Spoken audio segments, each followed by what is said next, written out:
أهلا بكم. النهاردة الحلقة هتتكلم عن الإعلام، والتحديد عن دور الإعلام في تكوين وعي الشعوب أو تكوين الرأي العام. هنرجع الأول لسنة 490 قبل الميلاد. في السنة دي كان في حرب بين اليونانيين وبين الفرس في مدينة ماراثونايس اليونانية. اليونانيين كسبوا الحرب، وقام الجندي فيديبيدس بالجري لمسافة 40 كيلو متر علشان يوصل أثينا ويبلغ الشعب اليوناني إن اليونان كسبت الحرب. الجندي فعلا جري المسافة دي كلها، وأول ما بلغ الشعب اليوناني وقع ومات. ويقال إن سباق الماراثون اللي موجود في دورة الألعاب الأولمبية متاخد من الواقعة دي. وسواء كانت القصة دي صحيحة أو غير صحيحة، لأن في بعض المصادر بتقول إن هي غير صحيحة، ففي فعلا تمثال للجندي فيديبيدس موجود في مدينة أثينا.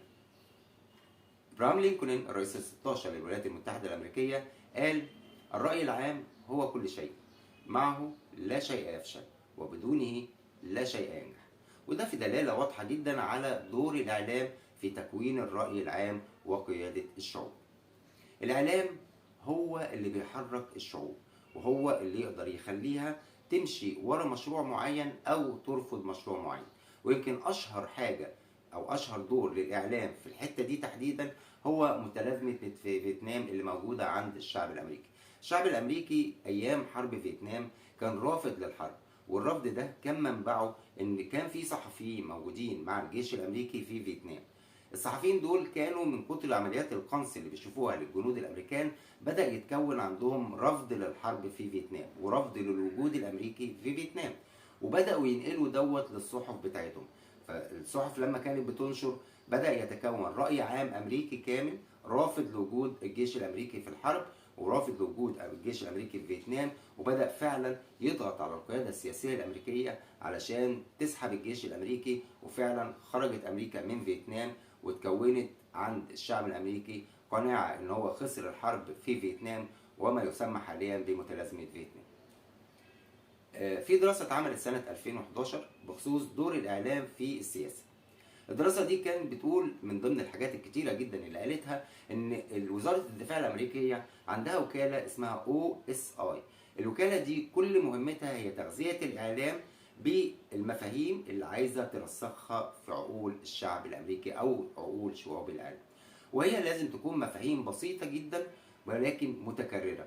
وفي قاعده في الاعلام بتقول انك تكرر الشيء البسيط كتير جدا فهيتكون قناعه في ذهن الجمهور ان هو موجود حقيقي. يعني انت ممكن مثلا تفضل تلح على ان مثلا يعني كان استخدموا دوت في سنه 2003 في حرب العراق، ان العراق عندها نووي، العراق عندها نووي، العراق عندها نووي. فبدات تتكون لشعوب العالم كله ان العراق فعلا عندها سلاح نووي.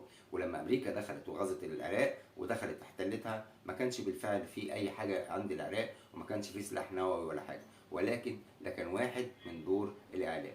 زي بالظبط كده بعد احداث 11 سبتمبر مثلا، لما بدات امريكا تنشر مفهوم الارهاب والارهاب، وبدات تلصق الارهاب ده بجماعات اسلاميه معينه، وبالتالي خلاص تكونت قناعه عند شعوب العالم كله ان الاسلام هو الدين اللي ممكن يكون فيه ناس بترعى الارهاب او ناس يعني بتعمل الارهاب.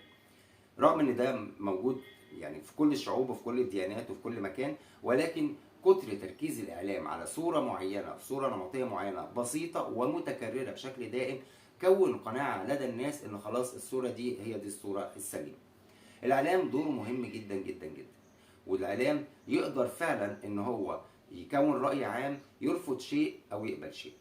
ولو بدأنا نبص كمان حاليا على الإعلام الحالي هنكتشف إن الإعلام كمان دخلت ليه وسائط جديدة بدأت تغير من شكل الإعلام ومن مفاهيم الإعلام. الوسائط دي في منها مثلا اليوتيوب، الفيسبوك، التويتر، كل وسائل التواصل الاجتماعي أو السوشيال ميديا زي اللي احنا بنتكلم عليها. بدأت كمان تدخل مفاهيم جديدة في الإعلام، وبدأت تدخل أساليب جديدة للإعلام، بدأت إن هي تحرك الرأي العام في اتجاه معين أو تخليه يرفض اتجاه معين، أو يشوف شيء إيجابي بشكل سلبي أو شيء سلبي بشكل إيجابي. الإعلام اللي موجود كمان على السوشيال ميديا يعني عنده كمان حتة اللي هي إنه ما عندوش سقف إعلامي وما عندوش قواعد إعلامية. الإعلام السوشيال ميديا أنت تقدر في لحظة تعمل قناة أو تعمل صفحة على وسائل التواصل الاجتماعي وتكتب فيها اللي أنت عايزه، في الغالب هتبدا تلاقي تكتسب متابعين جدد، وهتبدا عندك شعبيه تزيد لغايه اما تلاقي نفسك في يوم من الايام تحولت الى اعلامي. ولكن هل انت عندك مقومات الاعلامي؟ هل عندك ضوابط الاعلامي؟ هل عندك الدراسه الاعلاميه؟ ده مش موجود، ومش مطلوب كمان، مش موجود حاليا، ومش مطلوب على السوشيال ميديا. انت لما بتخش تتفرج على قناه يوتيوب ما بتهتمش قوي اللي انت بتتفرج عليه ده هل هو عنده فعلا الاساسيات بتاعه الاعلام ولا مش عنده.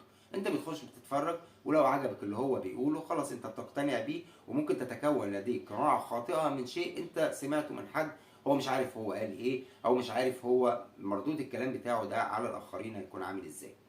الاعلام كمان تحول الى ابيض واسود ويمين وشمال واهلي وزمالك. الاعلام مثلا هتلاقيه دلوقتي قايم على التراشقات وعلى الخناقات وعلى المشاكل اللي بين طرفين. لازم يكون عندنا طرفين يبدا الاعلام يشتغل فيهم. هتلاقي مثلا في الكوره عندك اعلام الاهلي واعلام الزمالك، لو واحد منهم بس اللي موجود مش هيحقق المردود الكبير اللي بيحققه.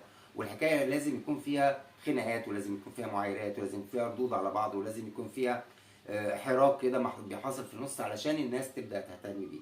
ده بيرجع دايما لان طبيعه العقل البشري او طبيعه الانسان بيحب ان هو يخش الصراعات دي. من ايام ما كان بيقف في مسارح الرومان يتفرج على الصراعات اللي كانت بتدور بين اتنين رجاله يعني، او مثلا انسان وحيوان، وفي النهايه لازم تنتهي بمقتل واحد من الاثنين. دي طبيعه موجوده في البشر، بيحبوا جدا الحته بتاعت الصراعات دي. فالاعلام دلوقتي اصبح بيلعب على النغمه دي، واصبح بيقدم لهم الجزئيه اللي هم محتاجين يتفرجوا عليها ومحتاجين يعرفوها. الاعلام كمان موجود عندنا في السياسه ما بين اعلام الدوله واعلام الاخوان. الاثنين برضو ده بيأيد وده بيعارض بشكل مستمر، ومفيش حد فيهم بيفكر ان هو ينقل حقيقه للمتفرج، سواء كانت الحقيقه دي ايجابيه او سلبيه علشان تتعالج او علشان الناس يعني تكتشف ان في امل في الغد. الاعلام دوره مهم جدا جدا جدا، والاعلام هو اللي كان من بدايه الستينات بينقل للمصريين ان في عندهم صواريخ تقدر توصل لقلب اسرائيل، وهي صواريخ الظاهر والقاهر. واكتشفنا بعد كده ان الصواريخ دي عباره عن هياكل معدنيه ملهاش اي قيمه. الاعلام هو اللي فضل في فتره السبعينات بيقول للناس شدوا الحزام شدوا الحزام، احنا في عنق الزجاجه وقربنا نخرج منها وننطلق. واكتشفنا فيما بعد ان احنا في قعر الزجاجه وما تحركناش ولا سنتي واحد. الاعلام هو اللي فضل طول فتره مبارك يقول للناس الخطه الخمسيه الاولى والخطه الخمسيه الثانيه والخطه الخمسيه الثالثه، وبعد ما مشي مبارك الناس اكتشفت ان ما كانش فيه اي خطه وما كانش فيه اي حاجه بتتعمل. الاعلام هو اللي حاليا عمال يشوه اي شيء ايجابي ويطلعه بشكل سلبي لمجرد بس ان هو يشكل حاله احباط عند الناس. الاعلام هو اللي حاليا ما بينقلش مشاكل الناس والامهم والحاله الاقتصاديه اللي هم عايشين فيهم للحكومه علشان تعدل من بعض السياسات الاقتصاديه.